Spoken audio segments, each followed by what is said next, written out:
These four friends went on vacation together. To save money, they decided to sleep two to a room. No one wanted to room with Daryl because he snored so badly.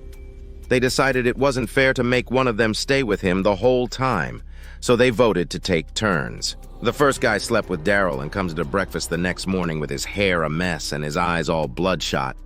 They said, "Man, what happened to you?" He said, "Daryl snored so loudly I just sat up and watched him all night." The next night it was a different guy's turn. In the morning, same thing. Hair all standing up, eyes all bloodshot. They said, "Man, what happened to you? You look awful." He said, "Man, that Daryl shakes the roof. I just watched him all night." The third night was Frank's turn. Frank was a big, burly ex-football player, a man's man.